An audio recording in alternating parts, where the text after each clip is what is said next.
What if I told you the first time I trusted my gut was as a freshman in high school in the middle of a Sephora? Welcome to the Trust Your Gut podcast. You know, we live in a world that runs on mostly logic and reason, but I'm here to provide you a roadmap to life using the most ancient and arguably underrated form of wisdom, your gut. This podcast explores all you need to know on how to harness your own intuition through life's highs and inevitable lows. From relationships to parenting, to wealth management and career shifts, I'll walk alongside you to better understand how to lean into your own intuition for guidance and support.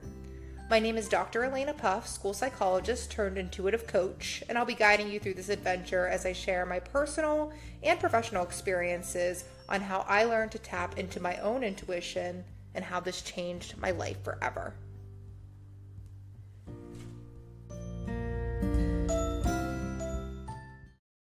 Hello, everyone. Welcome back. Another episode of the Trust Your Gut podcast. My name is Dr. Alaina Puff. I'm going to be your host today. Thank you so much for joining me today and tuning in to this episode. This episode is a very special one, but before I get into it, I just wanted to begin by sharing a little bit of a personal update that my email new subscribers have had a chance to get to know more about. And those of you who follow me on social media, I have spoke pretty openly about what has been going on behind the scenes. You know, my last podcast episode was with Natalie from Sunday Mornings, and we were talking all about topics around grief, love, and loss. And what a foreshadowing of an episode for me. Following that episode being published, I entered into a deep season of grief and loss.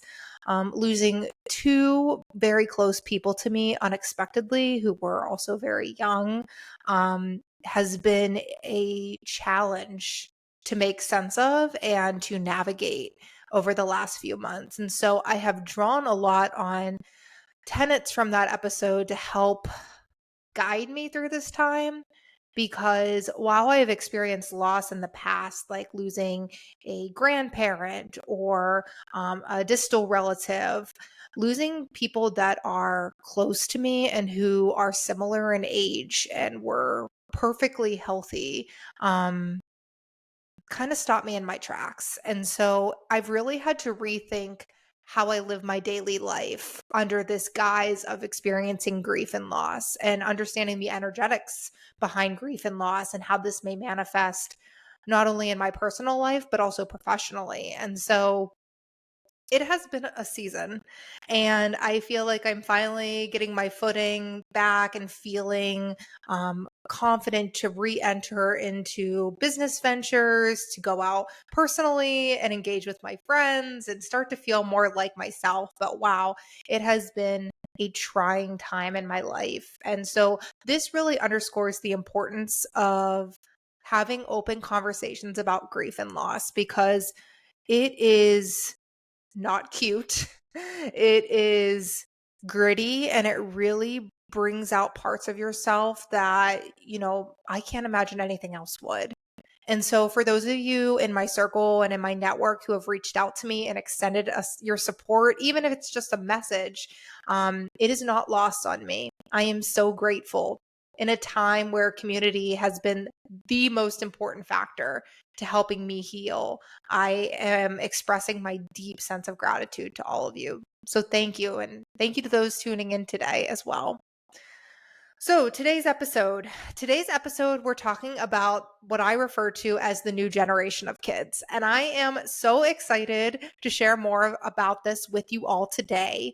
I feel like in juxtaposition to what's going on in my personal life and really grappling with mortality, with grief, with loss, I have been able to channel those residual emotions directly into this topic, which is all around children, around child development, around the future of this world as we know it.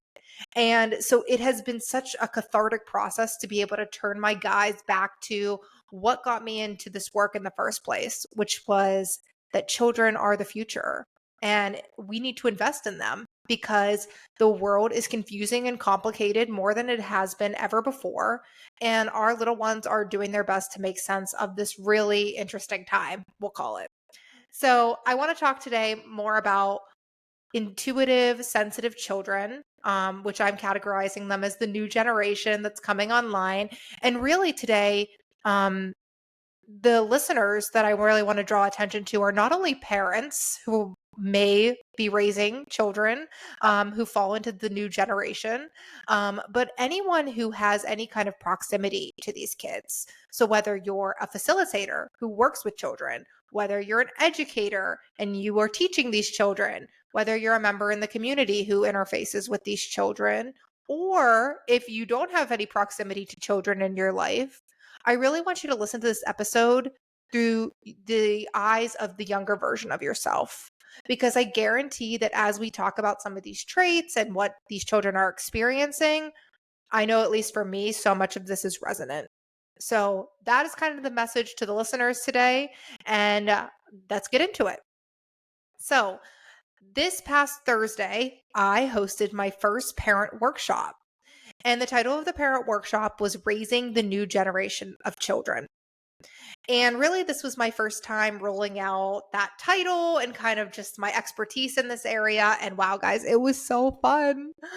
During the session, which I hosted on Zoom, I was thinking about me, the version of me from just a few years ago, the early career psychologist who was sitting in a dimly lit office storage closet in a public school, feeling so burnt out, who was chronically ill, and just felt so depleted from my ability to be able to help children and families.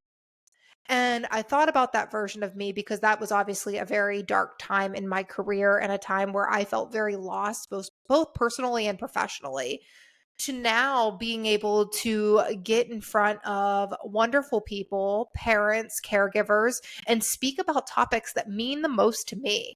Like, what a privilege it is to do that. And it really shows that in just a few years, I was able to transform from that previous position to now.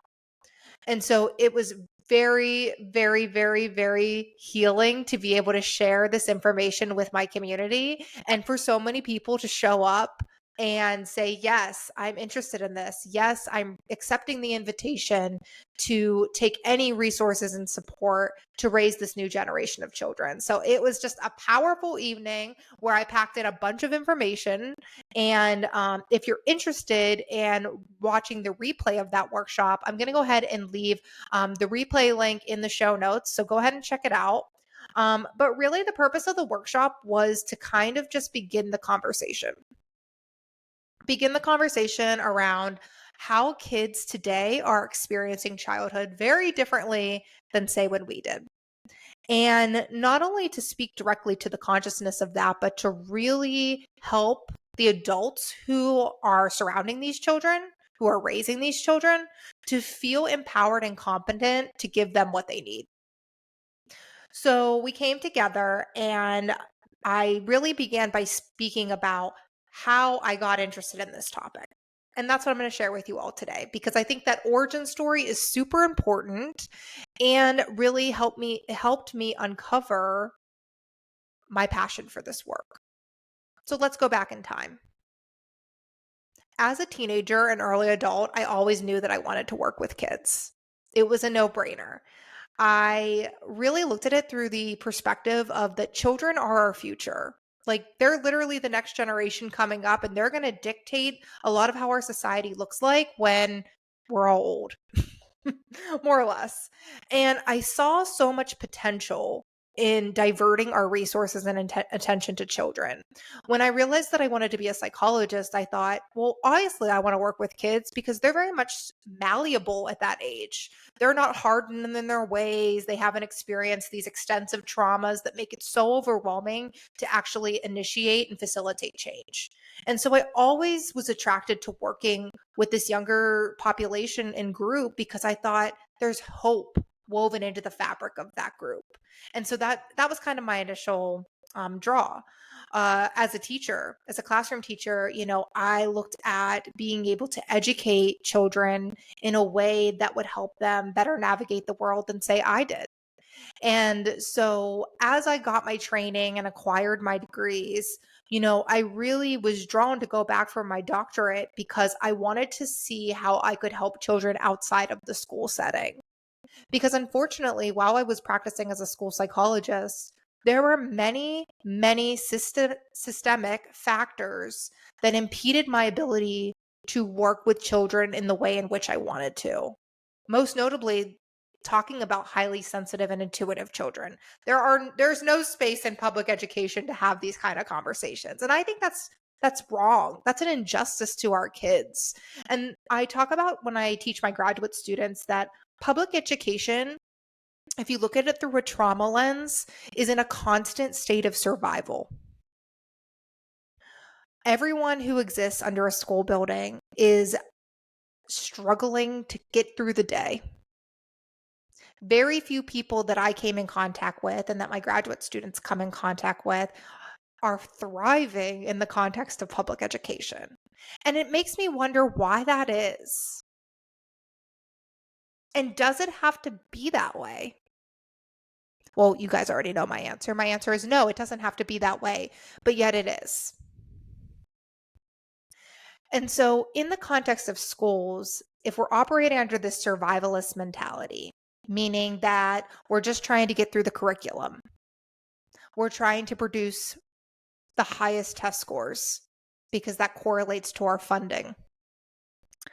We're trying to meet the needs of this whole spectrum of children. Children with disabilities, children who are sensitive, children who are coming from extensive trauma histories, children who don't have support at home, children who have too much support at home. It's a whole gamut, and it's a hard job. I think being a teacher is the hardest job in this country. Being an educator is the hardest job in this country because you are expected to be a miracle worker. Yet little funding, resources, or support for you to do so. And I firsthand know what that feels like. And I know that is what threw me into the depths of my own burnout. So, the reason that I wanted to go back and pursue my doctorate is because I wanted, again, to understand how I could support kids outside of this particular system, outside of the school system. And so through my training and experience, I worked in juvenile detention centers, I worked in psychiatric wards and hospitals, I worked in private practices, community mental health. I went everywhere, trying to find a better system than the one that I had left behind. And the reality is, they all were crap. They all had their shortcomings, right? They all had limitations in a practitioner's ability to make a difference in the lives of kids. There were opportunities to do so, don't get me wrong. I did some really meaningful work in these settings. However, it was often at the expense of my own well-being. And quite frankly, that's not sustainable for anyone. That's why the burnout statistics around mental health professionals is so high, because these systems are not built to support us in doing really transformative work. And if the practitioner is not being supported, how the heck can we support the kids and the families? I mean, guys, it just makes sense to me. So I think before I decided to create my business, I was working in private practice. And this was probably the most freedom that I had as a clinician up until that point. I mean, I set my own hours, I set my own rates, I decided who and who I did not want to see as clients. There was a lot of freedom, and that felt really good to someone who had been tethered to the shackles of academia. And it was great. It was really a good opportunity to build my clinical skill set and to feel really competent in my skills. So as I was seeing mostly children and their families coming in, my clients were presenting with a variety of symptoms, but the most common were related to anxiety, they were related to depression, they were related to ADHD symptoms, they were related to PTSD and trauma residual symptoms. A lot of my clients struggled with executive functioning skills, so being able to plan, organize, shift between tasks. And most notably, many of my clients struggled with emotional regulation. So they had trouble identifying their emotions at any given time and then thus regulating them. So those were kind of some of the common themes that were coming into my office, and I began to use, the manualized treatments that I had been trained on. And here's the thing with modern psychology. We have come very far in the last 50 years within this field. Yet I think we have so much further to go because many of the modalities that are evidence-based or scientific are very heady, meaning everything is around our thinking patterns, our cognitions, our internalized belief systems, our emotions that all run through our brains. And if you've tuned into my previous episodes, you know that the big transformation for me was when I learned to live below my neck, to feel my body. Yet, being freshly out of graduate school, I defaulted back to what I was trained in. Which is interesting, right? Because I read this book during my doctoral internship year that talked about outcomes of clients. So the researchers looked at investigated outcomes associated with traditional psychotherapy or talk therapy. And one of the primary factors that predicted client outcomes in therapy was the perceived relationship between the client and the therapist. So if you break this down, I could have the best treatment modality for you, the one that has the best efficacy, is most effective in all the bodies of literature, and that wouldn't mean anything if you didn't perceive to have a strong relationship with me. Yeah, okay. So, like, why aren't we talking more about that? Characteristics that I try to present to my clients when I'm working with them is unconditional positive regard, that I'm with you no matter what. It's a judgment free zone, that I am empathetic and warm, that you feel like you're coming home of sorts every time we have a session together, that I accept you no matter what, that I'm here to walk alongside you, not give you all the answers, not rescue you. You do not need rescued. Those are the qualities. Those are some at least. And the existing literature says that those have some of the strongest predictors of client outcomes. So, as I used my manualized treatments, I began to notice that my clients weren't getting better. The ones that were showing progress were the ones that I had the strongest relationship with their parents, the ones that were the most excited to see me. Those kids were getting better, those families were healing. And I began to sit back and think, as the good researcher that I am, why is this? Why are some kids getting better and some kids who have been in therapy for 5+ years not showing progress? And they're poor parents who are just like, what do we do? And so, simultaneously, in my own personal life, I was walking this healing journey and my own spiritual awakening. And so, I was wondering, well, what if I apply some of those tenets into my work with these kids? And so I started asking questions about it around their belief systems, the family's belief systems. Do you believe in God?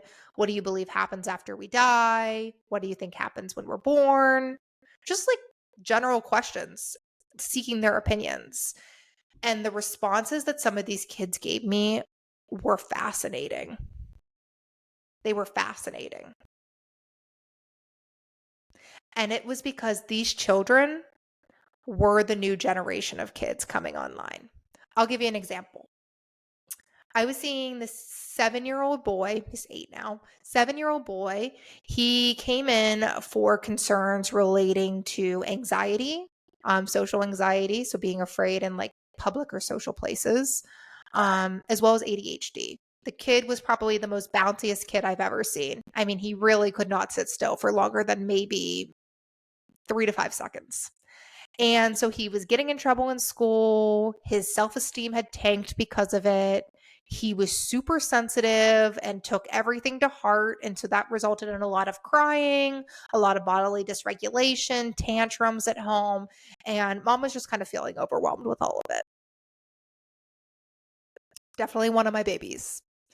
And so I was sitting with him one day during a session and we were talking, and he looked at me and he said, "Dr. Puff, I have a memory that I want to share with you." And I was like, "Okay, go ahead, share." And this kid proceeded to tell me about how when he was in his mother's womb, he had a memory from there. Now, let's back it up to the research for a second. There is no body of research that can connect the conscious mind that predates us being born. Psychology currently says that this conscious mind really doesn't come online as far as creating memories that we can retain until about the age of 3. So I look at him and I go ahead and tell me what you remember. He goes, "I remember being inside my mom and I was getting ready to come. I wanted to come out. I was ready to come out. But then something happened and I got scared. So I decided to stay." And I'm sitting there and I'm going, "Wow, I'm wondering what happened that made you decide to stay inside your mom." And he goes, "I think she got hurt. And so I knew she wasn't ready yet. And so I decided to stay." So I thought that was really interesting. And I was like, okay, that's interesting. I'll bring it up with mom. So I bring mom in and I'm talking individually with her. And I share this story with her. And she goes, "Oh, yeah. In my 3rd trimester, I was like 37 weeks and he was big. He was growing. They were thinking he was going to come early. And then I got in a car accident and I broke my leg. And he stayed full term. He was actually late." And I was like, "Oh, what is going on?" It was so powerful. And I was like, "Well, did you ever share that information with him? Like, how would he know that?" And she's like, "No, we never talked about it." And I was like,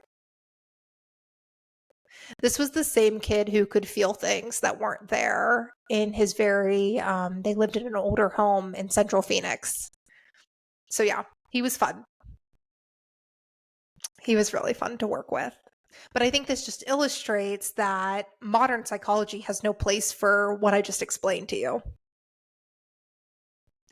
So I use that as an example, and that might be on the little more advanced end of the spectrum of what I'm referring to this new generation of kids as. I think the children that are coming online now are highly sensitive and perceptive of their environments. They take in so much more information than average children their age.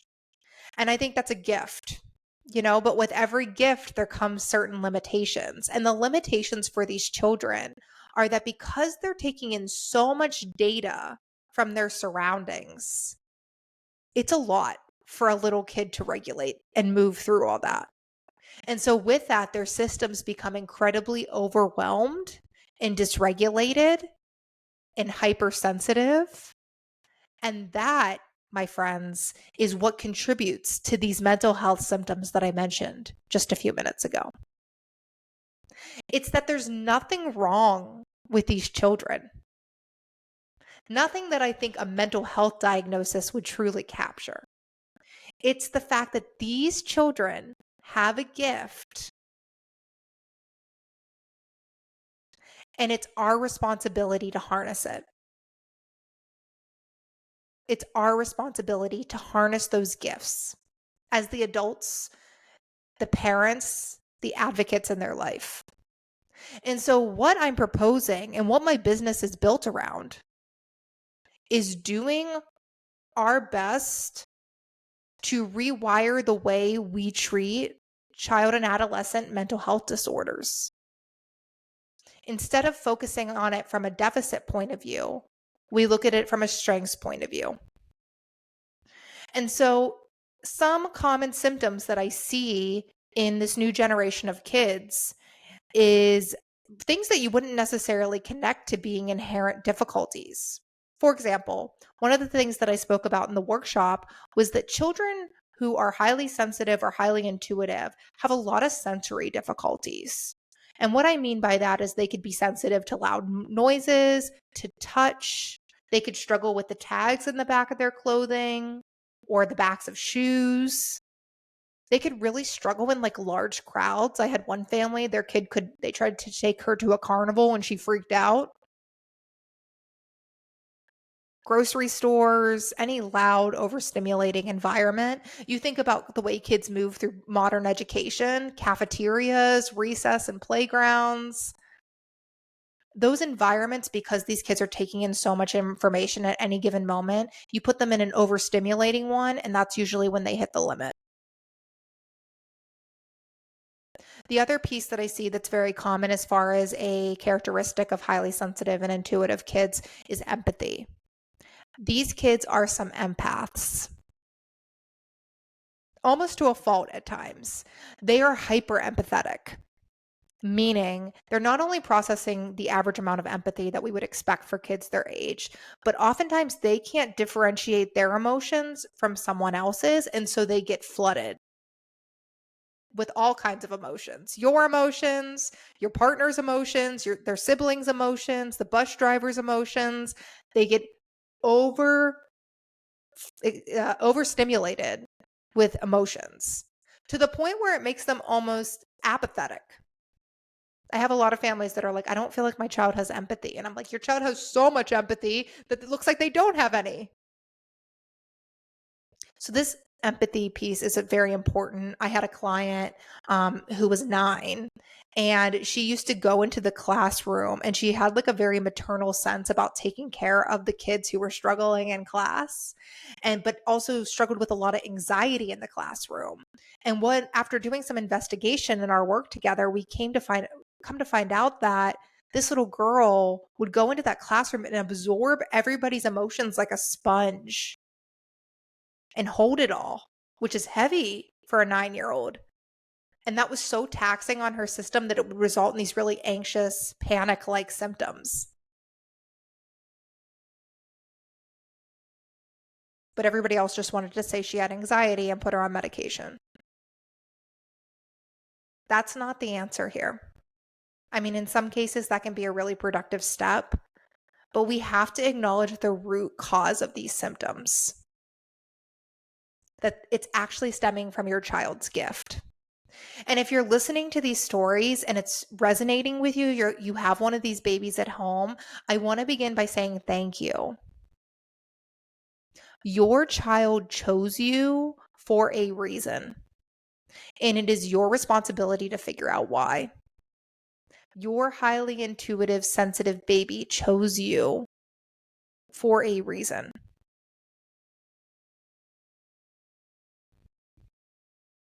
And a lot of the times with parents that I initially do connection calls or consult calls with are like, I don't know why. And through our work together, we begin to uncover that many of these parents were highly sensitive and intuitive themselves, which makes sense because these traits are highly heritable. If you're a highly sensitive and intuitive kid, you're very likely to have a highly sensitive and intuitive kid.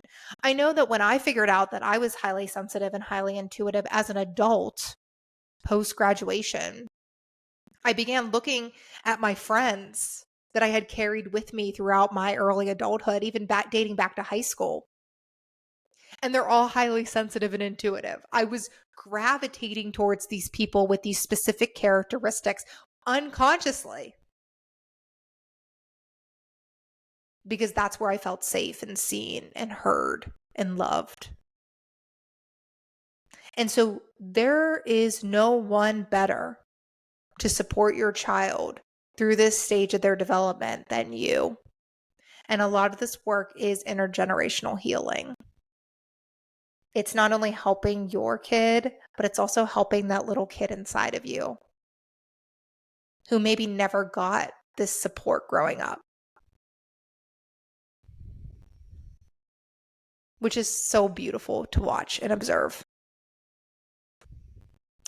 And so, with that being said, I'm really excited to be offering a few programs out into the community for individuals who are raising highly sensitive and intuitive babies. The first program is beginning August 1st, and I am so excited for this one. This is my intuitive parenting group. So this is a virtual parenting group. So anyone across the country/world is welcome to join this if you're listening. This is if you are a parent, an auntie, a grandma, an uncle, a family friend, a facilitator, an educator. You are all welcome. If you have any kind of proximity to this new generation of kids, this workshop and group is for you. We're going to be doing it all online, so it gets you access to an exclusive Facebook group where I am going to be doing mini courses every week around raising highly sensitive and intuitive kids and how we as the adults can support them.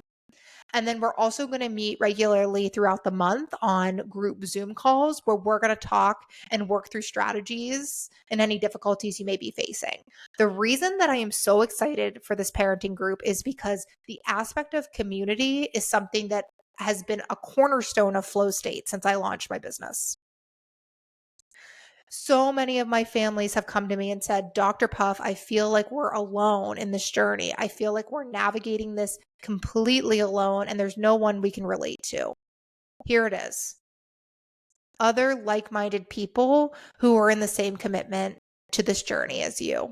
There is so much power in healing and community.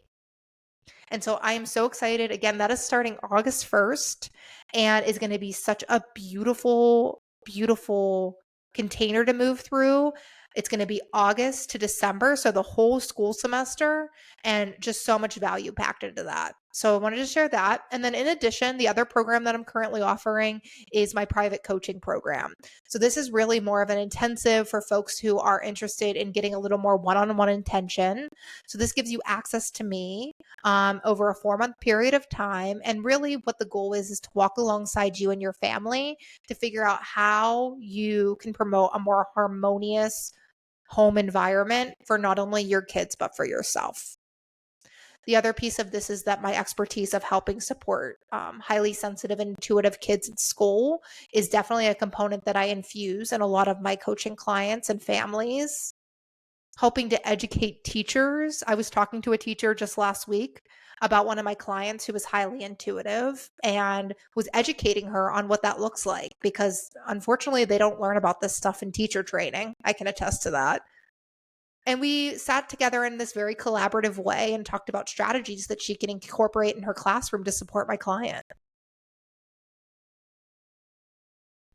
So I'm really excited. I am accepting. I have a small number of openings to accept new clients for that private coaching container. But if that's something that resonates with you and something that you want to invest in for your child, for your family, and for yourself, definitely feel free to book a connection call with me, which I will link in the show notes for today. And then finally, if you're sitting here and you're going, wow, I know a kid in my life who is a lot like what you're describing, and you want to know more, I have developed a free quiz. So I have developed a free quiz for highly intuitive children that I will include in the link below. Go ahead and take it. See where your child falls. And then for the adults on the call who are like, wait, I identify with this, I have an adult version for you. And those are super fun because that is really the first step in this process is building that self-awareness. Building that self-awareness that what you're experiencing is valid. You're not crazy. There's nothing wrong with you. And for me, like it made so much sense once I began understanding that these characteristics have always been with me. And instead of approaching them like there's something wrong with me, I really was able to look at it through the lens that these are my gifts. And the things that I struggle with, I can learn to harness. So, with that being said, I am so thrilled to share about the new generation of kids with you here. I am going to be bringing in some special guests who also work with children and particularly this new generation of kids to speak more about what this looks like through different lenses of their work. And I have just some amazing guests lined up for future episodes. So make sure you keep an eye out and subscribe wherever you're listening to this podcast. And I hope that you have a wonderful day. Thank you so much for being here.